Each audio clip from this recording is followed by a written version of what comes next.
جنگ ستمبر 1965 کے پس منظر میں لکھا ہوا ایک شاہکار ناول BRB بہتی رہے گی، جس میں پاک بھارت جنگ کے واللاحظ واقعات شامل ہیں۔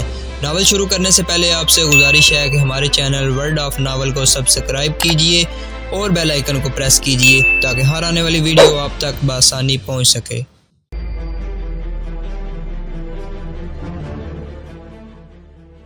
ابھی ہم زندہ ہیں، لطیف نے کہا۔ میں تمہیں یہ بتانا چاہتا ہوں کہ ہمارا دشمن، جو ہمیشہ ہمارا دشمن رہے گا، بہت اوچھا اور کمینہ ہے۔ اس کا پہلا حملہ نہتے دیہاتیوں اور ان کی عورتوں پر ہوتا ہے۔ ہمارے دشمن نے چونڈا سیکٹر میں ایک ایسی حرکت بھی کی ہے جسے دنیا کی کوئی قوم شاید سچ نہیں مانے گی۔ نوجوان لڑکیوں کو اٹھا کر لے گئے ہوں گے، شمع نے کہا۔ یہ تو انہوں نے کیا ہی ہے، لیفٹیننٹ لطیف نے کہا۔ انہوں نے ہمارے سرحدی دیہات کی بہت سی عورتوں اور ان کے بچوں کو اپنے لیے ڈھال کے طور پر استعمال کیا ہے۔ جنگ کا تیسرا چوتھا روز تھا۔ چونڈا سیکٹر میں 2 گاؤں ہیں۔ ہم نے دشمن پر جوابی حملہ کیا تو میری بٹالین اپنی ٹینکوں کے ساتھ آگے بڑھی۔ زمین اور آسمان گولوں اور گولیوں کے دھماکوں سے پھٹ رہے تھے۔ اچانک ہمیں فائر بند کرنے کا حکم ملا۔ تم نہیں سمجھ سکتی کہ ٹینک اور پیادہ کمپنیاں کس طرح پیش قدمی کیا کرتی ہیں۔ میں تمہیں وہ بات سناتا ہوں جو تم سمجھ سکتی ہو۔ ہمیں جب فائر روکنے کا حکم ملا اور جب دیکھا کہ ہمارے ٹینک بھی رک گئے ہیں تو ہم صرف حیران ہی نہیں ہوئے بلکہ ہمیں غصہ آ گیا کہ اتنا تیز حملہ کیوں روک لیا گیا ہے۔ جوانوں نے پوزیشنیں لے لیں۔ دشمن کی طرف سے فائر آ رہا تھا۔ میں چونکہ آفیسر ہوں اس لیے میں ادھر ادھر ہو سکتا تھا اور میرے پاس دوربین بھی تھی۔ میں نے دوربین سے دیکھا دشمن نے اپنے مورچوں کے سامنے ہمارے دیہات کی عورتوں اور بچوں کو کھڑا کر رکھا تھا اور ان کے درمیان مشین گنیں رکھ کر وہ ہم پر فائر کر رہے تھے۔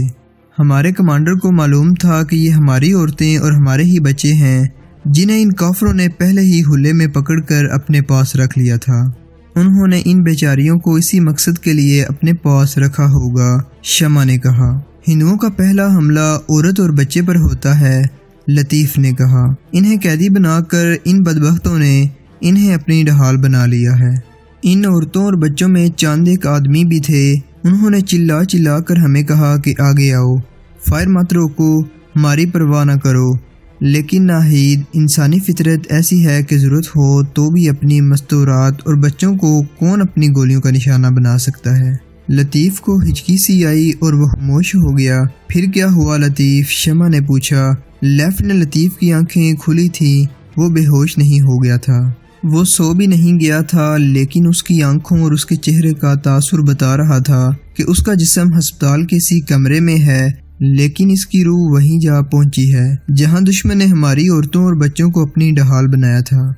شمع نے اس کی ایک گال پر ہلکی سی تھپکی دے کر اسے بیدار کرنے کی کوشش کی۔ بولو نا لطیف، شمع نے کہا۔ پھر کیا ہوا تھا؟ وہی ہوا تھا جو نہیں ہونا چاہیے تھا، لطیف نے دبی دبی سی آواز میں کہا اور اس کی آنکھوں میں آنسو تیرنے لگے۔ ہم حملہ روک نہیں سکتے تھے، ہمیں یہ قربانی دینی پڑی۔ ہمارے ٹینکوں نے اور ہماری مشین گنوں نے آگ اگلنی شروع کر دی۔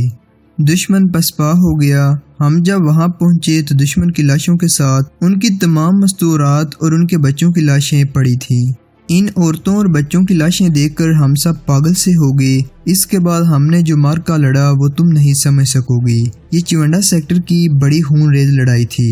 تم اسے جذبہ کہو گی لیکن میں اسے جذبے کا پاگل پن کہتا ہوں۔ پاگل ہوتے ہوئے ہم پوری طرح ہوش میں تھے۔ میدان جنگ کا ڈسپلن قائم تھا اور ہم آسمان سے گرنے والی بجلی بن گئے تھے۔ اس جذبے کا یہ نتیجہ سامنے آیا کہ ہم نے دشمن سے گڈگور گاؤں چھین لیا۔ اگر رات نہ آ جاتی تو ہم اور آگے نکل جاتے۔ میں کچھ زیادہ ہی آگے چلا گیا تھا۔ میرے جوان ابھی اور آگے جانا چاہتے تھے۔ دشمن کے کسی ٹینک نے ہماری پوزیشن دیکھ لی۔ یکے بعد دیگر اس کی توپ کے 3 گولے آئے۔ تیسرا گولہ میرے قریب پھٹا۔ میں گر پڑا۔ خدا کی قسم ناہید، مجھے پتہ ہی نہ چلا کہ میں اتنا زخمی ہو گیا ہوں۔ جتنا تم مجھے دیکھ رہی ہو، میں اٹھا لیکن میری یہ ٹانگ جو ٹوٹی ہوئی ہے میرے نیچے دوہری ہو گئی اور میں گر پڑا۔ تب میں نے دیکھا کہ گولے کے ٹکڑے میری ٹانگ کی ہڈی کو 2-3 جگہوں سے کاٹ گئے تھے۔ ایک ٹکڑے نے پیٹ بھی چیر دیا، ایک ٹکڑا بائیں پہلو میں لگا۔ میں پوری طرح ہوش میں رہا۔ جب مجھے سٹریچر پر ڈالنے لگے تو بھی میں ہوش میں تھا میں بہت چیخا کہ مجھے پیچھے نہ لے جاؤ، لیکن میری کمپنی کمانڈر نے غصے میں کہا لطفی پیچھے جاؤ۔ اس کے بعد مجھے ہوش نہ رہا۔ شمع بھی جیسے محاذ پر پہنچ گئی تھی۔ لیفٹیننٹ لطیف کی ایک سسکی نے اسے بیدار کر دیا۔ اس نے دیکھا کہ لطیف کی آنکھوں کے کونوں سے آنسو بہے جا رہے تھے اور وہ سسک رہا تھا۔ شمع دوپٹے سے اس کے آنسو صاف کرنے لگی۔ برصغیر کی تاریخ ہمیشہ گواہی دیتی رہے گی کہ جنگ ستمبر 1965 کے تیسرے ہی روز بھارت کا اس وقت کا وزیر اعظم لال بہادر شاستری بلبلا اٹھا تھا کہ بھارت ابھی اسی وقت فائر بندی کرنے کو تیار ہے۔ یہ برہمن کی فریب کاری کا مظاہرہ تھا۔ رن کچ کی جنگ میں بھی اس نے اسی وقت فائر بندی کی پیشکش کر دی تھی جب اس کا پورا ڈویژن پاکستان کے ایک بریگیڈ کے گھیرے میں آ گیا تھا اور پاکستان نے فائر بندی قبول کر لی تھی۔ برہمن نے اپنی ڈویژن کو بچا کر اعلان کیا تھا کہ اب ہم پاکستان کو اپنی پسند کے میدان میں لڑائیں گے۔ لال بہادر شاستری نے یہ اعلان کھیم کرن کے ڈاک بنگلے میں بیٹھ کر اخباری نمائندوں کے سامنے کیا تھا۔ پھر چند ہی روز بعد بھارت نے پاکستان پر حملہ کر دیا تھا۔ کھیم کرن کا وہی ڈاک بنگلہ تھا جس میں چند روز پہلے شاستری نے پاکستان کو للکارا تھا، مگر اب اس ڈاک بنگلے میں پاک فوج کے افسر بیٹھے ہوئے تھے اور کھیم کرن پر پاک فوج کا قبضہ ہو چکا تھا۔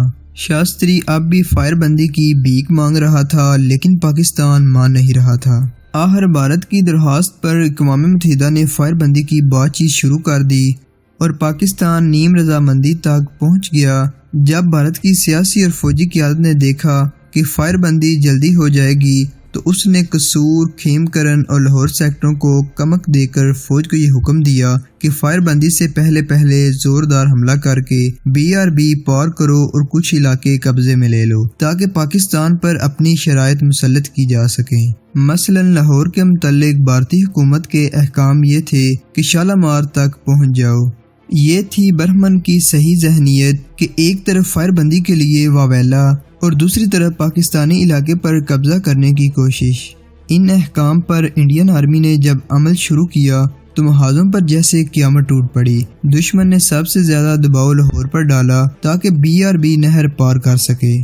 پھر قصور، کھیم کرن سیکٹر پر بے تحاشا دباؤ ڈالا تاکہ پاک فوج سے کھیم کرن واپس لے سکے۔ بیدیا سیکٹر بھی ان تازہ حملوں کی زد میں آ گیا۔